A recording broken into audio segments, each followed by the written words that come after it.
मेरे प्यारे साथियों नमस्कार। आशा करता हूँ कि आप लोग अच्छे होंगे और इंटरव्यू की तैयारी कर रहे होंगे। चलिए तो आज मैं जो कुछ लोगों का जो कमेंट्स था बॉक्स में कि आप असिस्टेंट मैनेजर आईएनसीएफ डिवीज़न पे वीडियो लेकर आएँ ताकि इसके बारे में बेसिक जानूँ कि क्या रोल क्या रिस्पॉन्सिबिलिटीज़ है। तो सबसे पहले मैं बता देना चाहता हूँ कि responsibility and duty of an assistant manager INCF. INCF का फुल फॉर्म क्या है? आईएनसीएफ का फुल फॉर्म है इंफ्रास्ट्रक्चर एंड सिविक फैसिलिटीज़। तो हल्दिया डॉक कॉम्प्लेक्स में इसको आईएनसीएफ बोलते हैं। और अदर पोर्ट में जैसे कि IPA recruitment assistant executive engineer civil के लिए ले चुका है रिटन एग्ज़ाम और इसका रिजल्ट आने वाला है कुछ हफ्तों में। और इंटरव्यू का भी इसके लिए भी आप लोग इंटरव्यू की तैयारी चालू करेंगे। तो इसके आप जो रोल एंड रिस्पॉन्सिबिलिटीज़ में दिया हूँ, जो मैं रिस्पॉन्सिबिलिटीज़ एंड ड्यूटीज़ दिया हूँ, वो दोनों सेम ही है।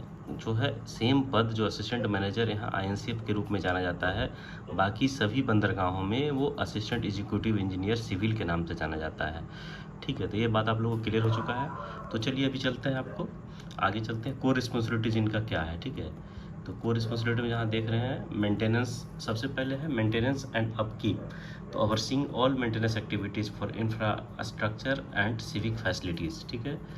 तो इसका ensuring proper house keeping within assigned jurisdictions, maintaining structure docks jetties road building etcetera in optimum conditions. Project management, देखिए प्रोजेक्ट मैनेजमेंट में इनका क्या काम होगा तो इनका प्रोजेक्ट मैनेजमेंट में होगा planning designing and estimating projects, managing tendering contract executions and financial aspects, monitoring project progress and quality, quality control and compliance. Quality control and compliance में क्या काम होगा? Ensuring adherence to quality standard and regulatory guidelines, IS code, safety, environmental, conducting quality checks on materials and workmanship। उसके बाद देखिए budgeting and expenditure में क्या काम होगा? Preparing and managing project budgets, controlling expenditure and optimising costs, documentation and reporting. इसमें देखिए क्या काम होगा? Maintaining accurate records and documentation, preparing progress report and project close out documents, creating as built drawings. देखिए सुपरविजन एंड कोऑर्डिनेशन क्या करना होगा? आपके नीचे असिस्टेंट इंजीनियर होंगे, जूनियर इंजीनियर होंगे, जिनको सुपरविजन करना होगा। तो supervising site activities and coordinating with contractors, labourers and suppliers, providing instructions and allocating task to subordinates, जो कि आपके बोला junior engineer and assistant engineer हो जाएंगे। Labour control. इसके बाद देखिए इंस्पेक्शन में क्या होगा? Regular inspection of all infrastructures, inspection of land and land boundaries. उसके बाद देखिए डिटेल, अब देखिए आपको मैं एक एक करके डिटेल्स में ले चलता हूँ, ठीक है। डिटेल ड्यूटीज़ क्या होता है इनका? तो देखिए project planning and designing, project planning and designing में utilising design software, AutoCAD, Revit, जो भी जो डिज़ाइन सॉफ्टवेयर है उसको यूटिलाइज करना। Preparing technical drawing and specifications, conducting feasibility studies and environmental impact assessment. उसका देखिए site supervision and coordinations, monitoring site progress and ensuring adherence to schedules के हिसाब के जो भी साइट प्रोग्रेस का काम है, हो रहा है नहीं हो रहा है, उसको समय समय पर फ्रिक्वेंटली चेक करते रहना है। तो resolving on site issues and ensuring smooth operations, managing site safety, ठीक है। इसके बाद देखिए क्वालिटी कंट्रोल, क्वालिटी कंट्रोल में testing materials and ensuring compliance with standards, documenting quality control procedures, ensuring that quality of the work is maintained.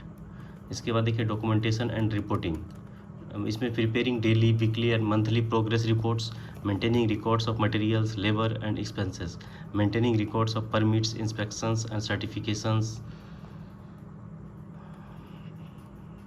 Cost estimation and budget management, ठीक है। ये important है देखिए आपको, क्योंकि prepare bills of quantities, BOQs and bills of estimates, BOEs, ठीक है। Tracking project cost and identifying cost saving measures, indent for dole of materials from stores, ये हो गया आपका। इसके बाद हम चलते हैं हाँ compliance and regulations, ensuring compliance with local regulations and IS codes, adhering to environmental and safety guidelines, environmental and safety में implementing safety protocols and conducting safety training, minimising environmental impacts. उसका मेन ही देखिए main काम ये होगा जो practically दिखेगा आपको, क्या?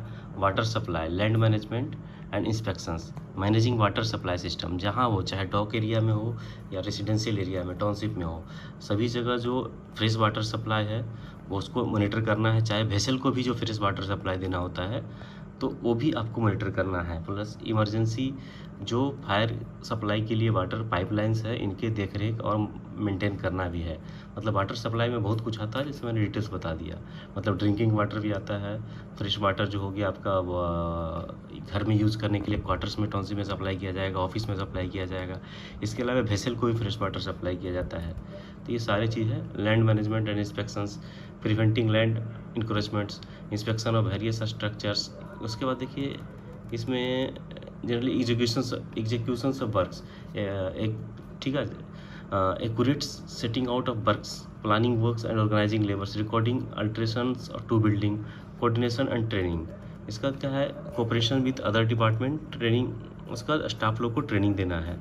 उसके बाद देखिए आईएसओ स्टैंडर्ड को फॉलो करना है। उसका इसमें से आईएसओ डॉक्यूमेंट ऐसा काम करना है, क्योंकि हल्दिया फोर्ट जो है आईएसओ 9001, 14001 एंड 45001, ठीक है। तो इस हिसाब से जो है आपको सारी चीज़ का यहाँ ध्यान रखना है। तो जैसे कि आपको बहुत सारी बातें इसमें मैंने मोटा मोटी बताया, कवर नहीं किया है।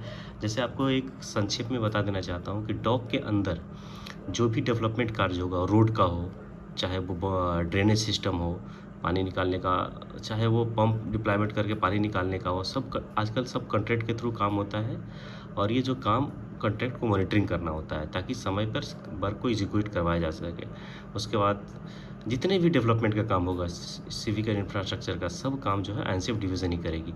चाहे वो दीवार बनाना हो, बिल्डिंग बनाना हो, चाहे जेट्टी को रिपेयर करना हो, फेंडर मेंटेनेंस, फेंडर रिपेयर करना हो, फेंडर लगाना हो, वेसल को वाटर सप्लाई देना हो, इन सारी कामों के लिए एनसीएफ डिवीज़न जिम्मेदार है। तो जैसा कि आप देख रहे हैं काफ़ी सारा रोल है। जितने भी कोई पाइपलाइन लग रहा हो उसका वैली परमिशन देना हो, कोई भी चीज़ जो चाहे ऑयल जेट्टी बन रहा है उसका कंस्ट्रक्शंस, मतलब जो भी है, जो भी कंस्ट्रक्शन एंड रिपेयर का काम है, जो सिविल इंजीनियर का काम है, वो सारा जो है देख रेख एनसीएफ डिवीज़न ही करती है। या खुद करे या किसी कॉन्ट्रैक्टर के थ्रू करवाए। कॉन्ट्रैक्टर के थ्रू करवाएंगे तो काम और बढ़ जाएगा कि कॉन्ट्रैक्टर का मॉनिटरिंग करना है, उनका बिलिंग करना है समय समय से, उनका काम का असेसमेंट करना है। तो इस तरीके से जो है एनसीएफ डिवीज़न का। प्लस क्वार्टर के लिए देखिए टाउनशिप में क्वार्टर मेंटेनेंस का काम करना है, क्वार्टर का जो है मेंटेनेंस होता है, वो सब काम जो सारा करना है। रोड मेंटेनेंस हो गया, तो इन चीज़ों को सारा काम करना है। तो जैसा कि आप देख रहे हैं कि ये हो गया role and responsibility of NCF division. तो काम समझ में आ चुका है, जो कि मैं बता चुका हूँ। उसका की स्किल्स क्या होना चाहिए आपको, अगर एनसीएफ डिवीज़न में असिस्टेंट मैनेजर है तो आपके पास प्रोजेक्ट मैनेजमेंट होनी चाहिए, technical knowledge of civil engineering and constructions का होना चाहिए, बजटिंग एंड फाइनेंशियल मैनेजमेंट का नॉलेज होना चाहिए आपके पास, ठीक है। उसको क्वालिटी कंट्रोल एंड एश्योरेंस होना चाहिए, knowledge of relevant regulations and codes होनी चाहिए, कम्युनिकेशन एंड इंटरपर्सनल स्किल्स होनी चाहिए, प्रोफिशिएंसी इन डिज़ाइन सॉफ्टवेयर, प्रॉब्लम सॉल्विंग आपको होना चाहिए, लीडरशिप क्वालिटीज़ होनी चाहिए। अगर ये सारी क्वालिटीज़ हैं तो आप अच्छे से एनसीएफ डिवीज़न में काम कर पाएंगे, ठीक है। तो ये रहा आपका role and responsibilities of assistant manager NCF division.